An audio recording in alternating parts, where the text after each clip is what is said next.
Yo, what is up, guys? It's Pedro here. We got a lot of news today. So Taylor Heinicke and Kyle Allen did not clear the protocol. So Garrett Gilbert will start at quarterback for the Washington football team. We're going to be talking about that and, going over what I think of Garrett Gilbert and how he'll fare off today against the Eagles. Also, three Washington football team players today did clear protocol, so we're going to talk about those three players. And also, J.D. Mckissic was placed on IR. So if you guys are new, make sure to subscribe for Washington and NFL content. Hit that like button and turn on those notifications so you never miss a video. Also, go ahead and make sure you guys follow my Twitter and check out WinView. Let's get right into the video. Okay, so obviously not good news for the Washington football team. They are down to their fourth string quarterback because Ryan Fitzpatrick was their starter, and then Taylor Heinicke came in, and Kyle Allen was, the third stringer. Now we're down to our fourth string guy in Garrett Gilbert. So it is tough news because a lot of people, myself included, were hoping that these 2 extra days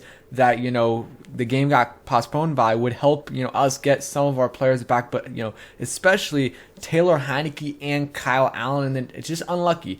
It didn't happen. They weren't able to test negative. Even, some of the players, like Cam Sims tested positive on the same day Kyle Allen did. He cleared, but Kyle Allen wasn't able to clear. Just unlucky. And we're down to our fourth string guy in Garrett Gilbert. So we're going to have to see how he does against the Eagles. Obviously it's a downgrade, versus Heinicke and Kyle Allen, but I don't think Garrett Gilbert is as bad as a lot of people are going to think he's going to play, or at least that he is right now, because, last year when he was on the Cowboys and he started for them against the Steelers and actually wasn't that bad. I think he threw for over 200 yards, had a touchdown, also had an interception, and got like 30 rushing yards, and he was solid for them. And it was against the best defense in the NFL in the Steelers. They were still undefeated at that time, I think 7 or 8-0, and it was a really, really close game. I believe the Cowboys had a bad record at that time, like 2-6.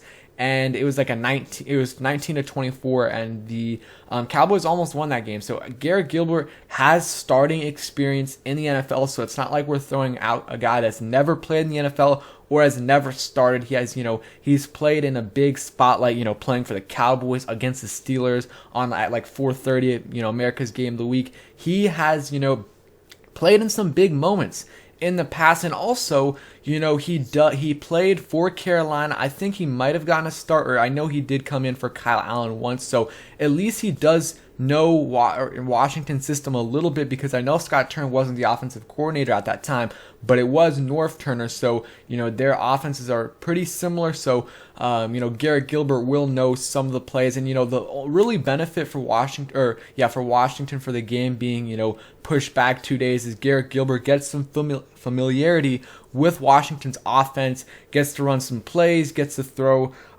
some passes to some of the receivers. So that's really the only benefit it provided, because Sheriff ended up being on the reserve list. We did get Ioannidis back, which is nice, but it's not like huge news, just because our defensive line is mostly intact. And we got today, we'll go over the other couple players that did get cleared. But, Garrett Gilbert, I think he's going to do okay. He could come back. We could come back in like 4 or 5 hours and it's just a colossal disaster and Washington gets blown out. But, I'm not confident, but I don't think it's going to be terrible with Garrett Gilbert. So let's go over some of the players that did get cleared today. Nothing amazing. So Tim Settle, Sammis Reyes, and Troy Apke. But Sammis Reyes gets cleared, but he was in concussion protocol, so he's out, which is just sucks, because Sammis Reyes is not amazing. But we're down Logan Thomas. John Bates is playing. He's good to go. But Ricky Seals-Jones is questionable, so we might only have one tight end active for this game now, with Sammis Reyes being out. I think his name is Alex Arma, who's kind of a fullback, tight end, running back hybrid. He might play a ton if Ricky Seals-Jones doesn't end up playing, but None of these guys are huge impact guys for Washington. Tim Settle's a good player. He's going to get a nice deal this offseason, but with Washington, especially with everyone on the D-line being healthy except for Chase Young, he's going to be the fourth guy in the interior. So it's a boost. He plays special teams and he can get in there and play some nice snaps, but it's not a huge boost. Troy Apke is going to be a huge boost on special teams, but that's pretty much it. That is pretty much it. So we got some guys back, but really the 2 extra days didn't do us any favors, and we're going to have to play, on a short week against Dallas. I think we will get, obviously, Kyle Allen, Taylor Heineke back. We'll see about Kendall Fuller and Cameron Curl. We'll see about those guys, and, some of these other guys will be able to play as well, but playing on a short week is tough. But one thing I will say about these Ron Rivera teams, we beat Philly in Philly last year, but something to keep in mind is I feel like Ron Rivera, he has his guys mentally prepared for these situations. No game is too big for these guys. In these prime time, or because some of these games that I'm going to be talking about, they weren't necessarily prime time games, but they were big games. Last year they beat the Cowboys at I think it was 4:30 on Thanksgiving. They beat them, and that's pretty much a prime time game. They beat the Steelers on Monday night last year. They also beat the Eagles last year on Sunday night. This year they beat the Giants on I think it was Monday night, and then they beat, or it might Thursday, and then they beat the Seahawks this year on Monday night as well. So they've almost won all their games in primetime with Ron Rivera. The only one they haven't is that playoff game against the Bucs. I can't remember what time it was, but that was kind of a late night game.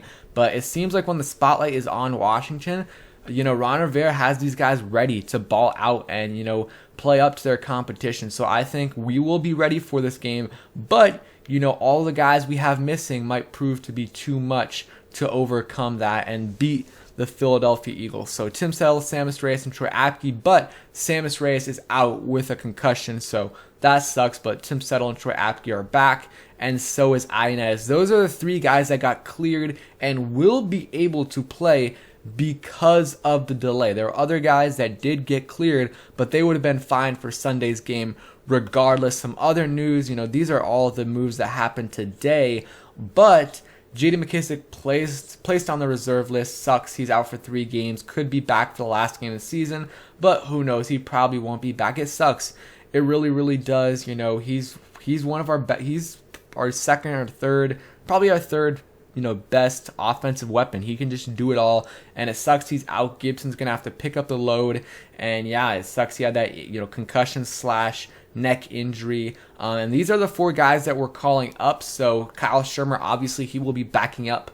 He will back up Garrett Gilbert, and then David Steinmetz is going to be a tackle because we don't have many. We have Cosme and we have Charles Leno, but besides that, I don't know anyone else we have because Lucas is out, and yeah, I think that's it. I'm probably forgetting someone, and then Keith Ismail will be able to play, so that is good news right there. But yeah, man, it's going to be a tough game. We're playing about 2 hours and a half, so let's hope we can get this win. I didn't do a score prediction officially in my preview video. Probably not going to do one now, but I don't think Washington's going to win. But I think it'll be a little bit closer than some people think. Something like 21-14 Eagles, maybe 21-17, something like that. I think it'll be closer than most people think because the Eagles' strength is the run game, and our D-line is fully healthy besides Chase Young, so they'll be able to keep him in check. Kendall Fuller and Cameron Curl are big losses, but none of the receivers really scare me besides maybe Devontae Smith, but that is really it. So we'll see, guys. Big game. Thank you guys for watching. Give me your score predictions down in the comment section below, and peace.